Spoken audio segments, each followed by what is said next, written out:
My next guest is Allison Rodman. She is a professional learning consultant and founder of the Learning Loop.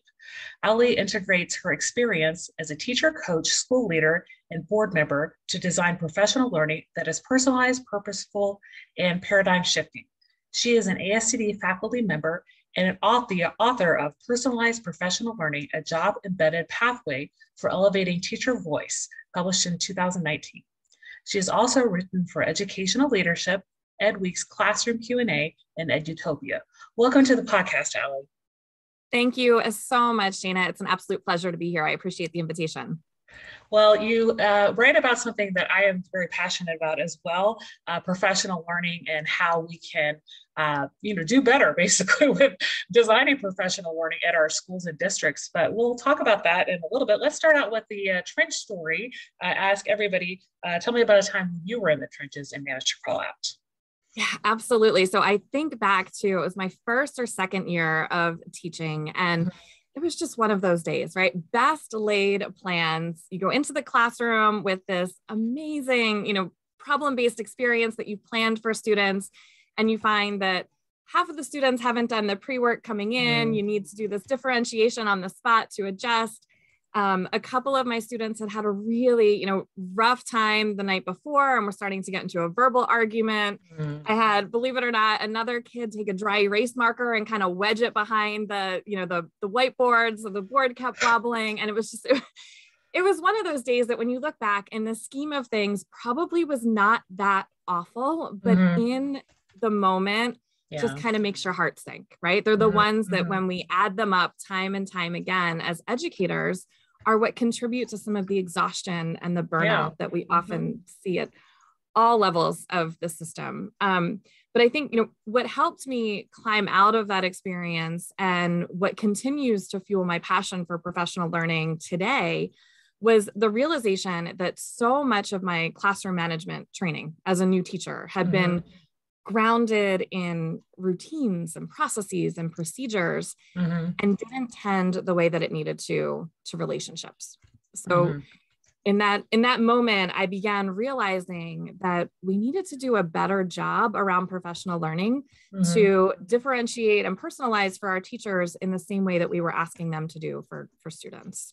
Yeah, and you have the very same experience as myself in terms of my teacher prep program. Focus a lot on the routines, right, and the rules. And I'm, currently working on edits to a manuscript for a book that'll be out early next year. And, I write about that experience of, I started out teaching and giving students a list of rules. They didn't focus on relationships, like you said, and that came with experience, right? But I made a lot of errors those first few years just because I was so focused on they needed to follow my rules, right? And it wasn't like I wasn't making those connections, and it took a little while for me to figure that out. So I'm glad that, that you came to that aha moment and then realized that, there are some things that need to be fixed with the system and personalized professional learning. So let's talk about your book, The Learning Loop for Personalized Professional Learning. You did have a website that talked about PD. So tell me kind of how the website evolved into the book. Certainly. So I was still in the classroom as a teacher and engaging in some of my first administrative courses and was going through my administrative mentorship and started asking the what if questions, right? What if we did professional learning differently? What if it wasn't sort of the one size fits all sit and get, PD, and started dabbling in some different ways to potentially reimagine professional learning as a part of that administrative internship. I had an incredibly supportive leadership team that allowed me to kind of try some things out with small pilots of teachers and see what might work.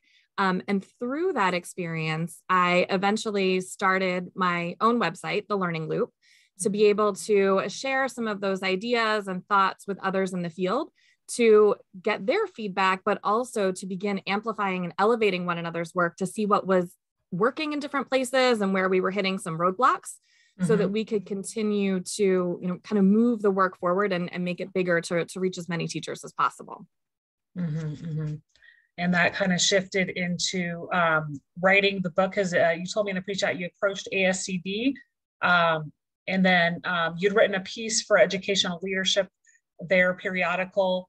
So how did that evolve into a book? What did you just collect a lot of the experiences that you had working with different schools, and did it come from your leadership experience, or several years of just trial and error? How did that evolve? So it was honestly a combination of things, many years of trial and error of piloting different things in the field, both at my own school, which was a K-12 school, as well as working with leaders across systems in different contexts that were different from my own. It came from a good amount of research in andragogy, or adult learning, and really beginning to understand and deepen my understanding of the differences between how we go about designing and facilitating learning for students and how we might go about doing the same for adults, because unfortunately we tend to do them the same way, and that creates quite of a mismatch in many cases. And then along with that, I was fortunate enough to have some amazing mentors of my own. So I cannot stress that mentor relationship enough for educators across the system. We look to our students to be learners, and we have a responsibility to model that constant learning for them. So mentors have always been a big part of my continued development, both as a teacher and a leader. And that's how I was able to first approach ASCD with some of this work, first for educational leadership, and then later as a book proposal, was through one of my mentors who had written for ASCD as well. Okay. And then you talk a little bit about the fact that educators fall into two camps. Some of them are already personalizing their learning because they have facilitators, and some of them need more help in developing the learning capacity. So tell me a little bit about how that, how districts can work maybe in shifting the mindset in these two camps. Certainly. So Dana, when the book first came out in May of 2019, the reaction I found was kind of in three different places. Initially, some folks were right in the middle of the road, and they were like, yep, this is exactly what we need. You met us right where we needed it. And then, as you mentioned, there were other folks that kind of came out on either side of the spectrum. So there were some individuals who said, we're completely on board with this concept of personalized professional learning, but admittedly, we don't even have the learning culture in place among our adults to be able to start tackling or integrating some of these pieces just yet. We need to build their social emotional capacity and develop a stronger learning culture among ourselves to be able to put some of these steps towards personalized learning in place, not just for our students, but for our adults. And then there was a second group of individuals who came forward and said, yep, that was it. That's great, but I need help with my facilitators. So we've got these amazing teacher leaders who are absolute rock stars in the classroom. And we can take the steps necessary as a school or a district to provide the infrastructure for personalized professional learning. But we need additional support to coach them as facilitators to really understand what those principles look like from a design perspective and a facilitative one, to make sure that the opportunities we're offering are as powerful as they can potentially be. And I think that potential is there in a lot of schools and districts for those teachers to become facilitators. Several teachers I've worked with, I've mentioned that to them, like, you share a lot of passion in your classroom. Of course, not everybody can shift as easily or as well suited to working with adults as with children. But I think in general, there are not enough teachers that they're kind of given or maybe pushed into that opportunity to become facilitators. So I think it's recognizing the leadership potential in our teachers, correct? Absolutely, Dana. And that's one of the first questions that I ask when I begin work with a district or a school. So we engage in some initial data analysis together, looking at student achievement and growth data, looking at observation data from teachers, doing a needs assessment across the system around professional learning, both in terms of topic as well as time of day and interest areas, things of that nature. But once we've sort of gathered that data and analyzed it, my very next question is, who do you have in this space that can do this work well? They might not be the best facilitator, but in terms of content expertise or strategy acquisition and implementation, they've got what it takes to replicate that across classrooms, right? So how do we leverage that power from within and help those individuals become even stronger adult facilitators in perhaps the same way that they are student facilitators, so that we're able to build on those internal strengths and not always hire experts from the outside to be presenting PD to our staff. Yeah, that's so important. I like the leveraging the power from within. Let's talk a little bit about your second book. So you're in the editing phase, and that'll be out in early 2022. So what is that about? So kind of going back to that first camp that I mentioned, right? The folks who said, you know what, Allie, like these concepts are great, but we don't have the learning culture in place. We've got to build some of that educator social emotional capacity. And I think we have all felt this perhaps way more than we anticipated over the course of the past year and a half. But what's interesting is I already had a lot of that work in place and sort of in the works as we headed into sort of the pandemic time that we've all experienced. But this work really looks specifically at ways in which we can lean into our own strengths and better understand the other adults in our building, so that we're not just developing our pedagogical craft, but developing those social emotional skills to model those for our students as well. So looking at the idea of attunement, do we really know who we are, and are we able to bring our best and most effective selves to our professional settings?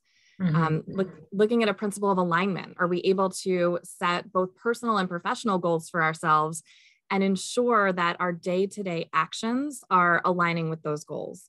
Because time and time again, that's what's leading to burnout with educators, is what we're spending the most of our time doing during the school day isn't necessarily getting us closer to the goals that we may have set professionally or personally for ourselves. So really getting into the social emotional components of what it means to be an educator at all levels of the system and ensure that we're building that capacity along with our instructional and leadership capacity as well.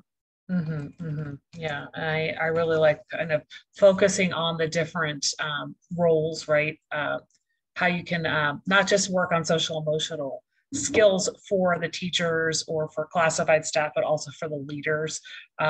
Just kind of knowing at this time as we shift into second semester of the 21-22 school year, there are a lot of openings, right? And it's not just at the teacher level, it's also at the administrative level. So, right, focusing on the needs and helping those teachers and leaders find out what they can do to take some time. And I'm looking forward to that book coming out. And I think it's a timely topic.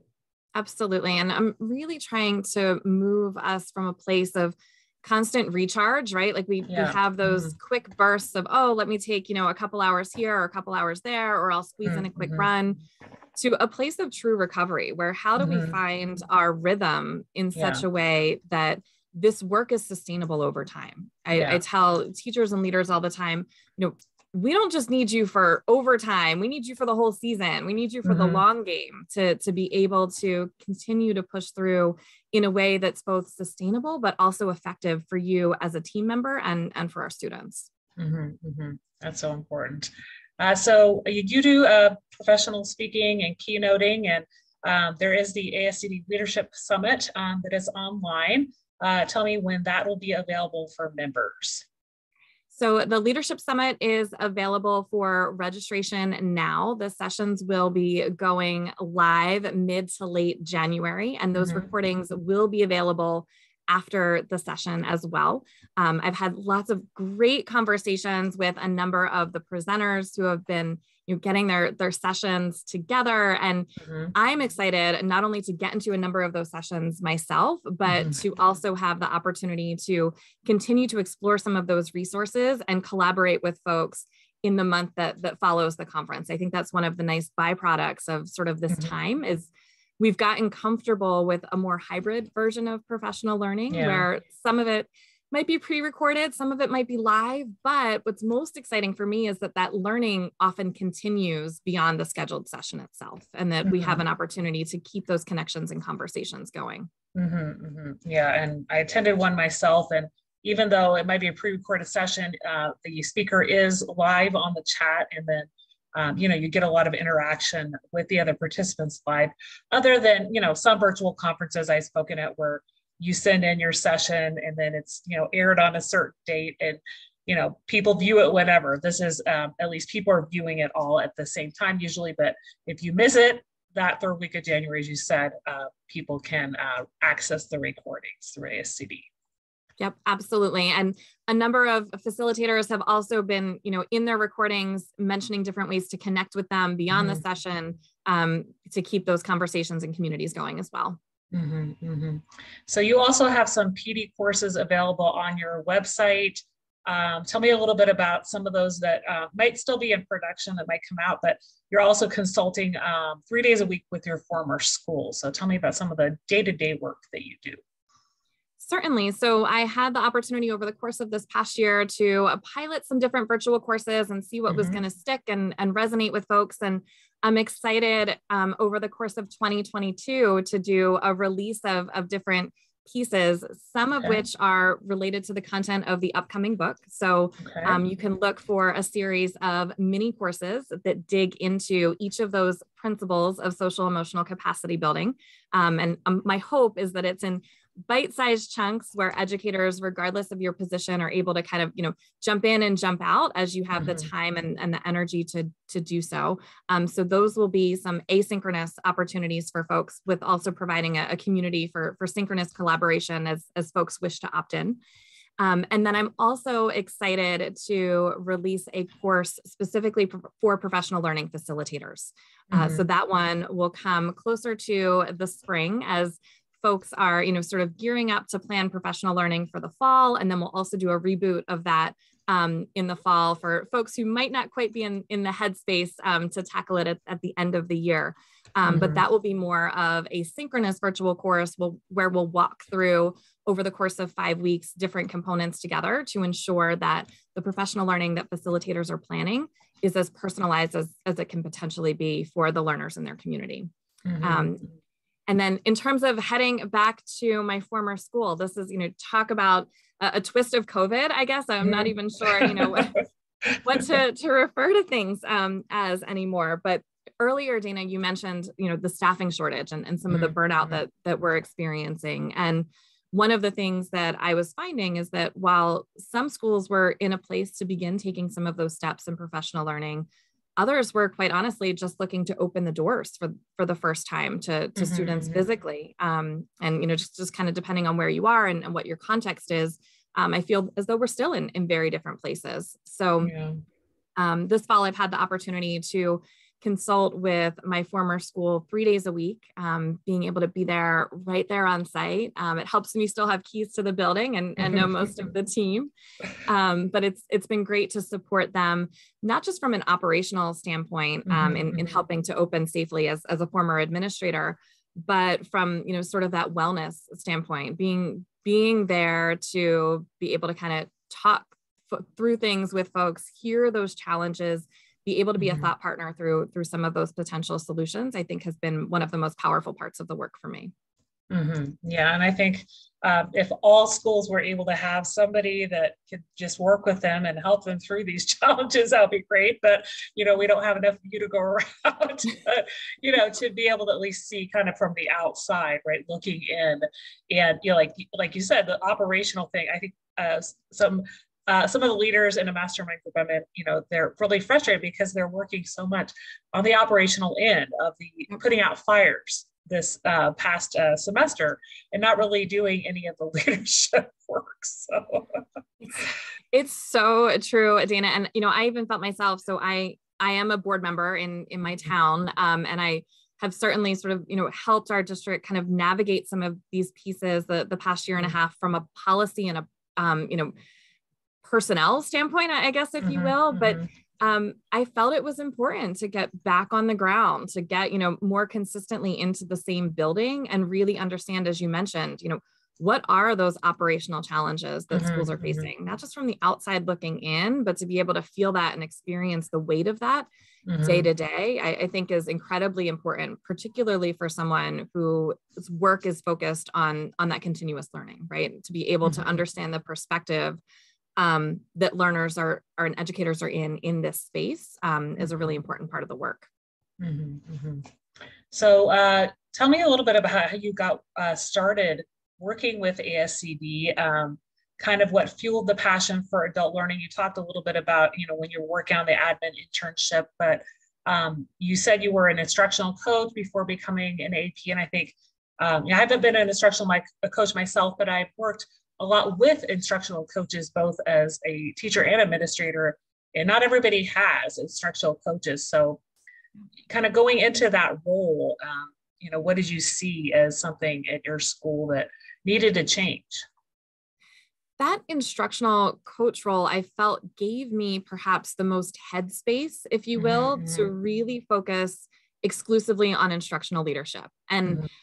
In some ways, I wish I could go back, because I don't know if I truly valued what I had at the time, right? So you transition from, I moved from that role, as you mentioned, into an assistant principal role, where clearly you have all different other types of responsibilities, looking at my role as a board member now, but there's this special, spot as an instructional coach where you not only have the opportunity to build relationships one-on-one with teachers and other staff members in the building, but to also really take a step back and look at what are some of the strengths and growth opportunities holistically that we might be able to leverage as well as sort of fill within our professional learning offerings. And that's where a lot of this work was really born, because I had the opportunity to be incredibly reflective, to look at data focused on instruction, to be able to have those one-on-one conversations and see what approaches and strategies and resources were resonating with teachers and those that just weren't. And that really informed a lot of my work as I began to, kind of create structures and systems for how this might look on a larger scale. And you said even when you were going through your admin prep program, you had conversations with assistant principals about personalizing PD. What kind of reactions did you get? Was that kind of something new to them, or, were you kind of thinking outside the box in terms of your system? A lot of people were just happy with the sit and get, or? So I don't think people were happy with the sit and get, but they were also intimidated by the constraints and the challenges that this model might present, right? So, and I think that's why in the book, I really tried to tackle as many of the troubleshooting pieces as I potentially could. So, when this challenge happens, here are some of the different ways you can approach it.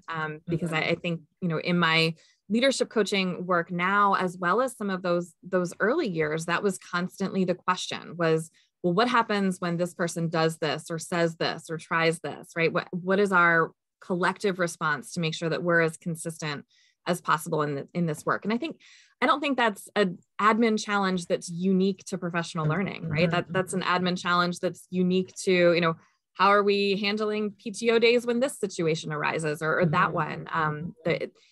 It's a universal challenge, but I don't know that we have thought about it as much within the context of PD. So for me, it was being in a place where I could almost, think 3 steps ahead as to what some of those challenges or questions might be, and then ensure that as a leadership team, we were prepared to adequately and appropriately respond to them.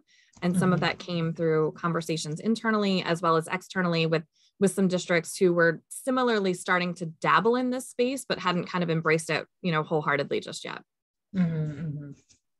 Yeah. And I think it's also, like you said, it's whether or not you started this work, close to 10 years ago, there are still a lot of districts that might just be dabbling, right? That might just be starting over the course of the pandemic to have discovered the need for personalized PD and having, teachers choose more what fits them. So, very, very timely, I think, for educators and leaders out there to purchase your book that's currently out there and the one that's coming out. But I also mentioned in the bio that you've written for Education Week Q&A and Edutopia. So do you have a few pieces that you'd like to just share with listeners?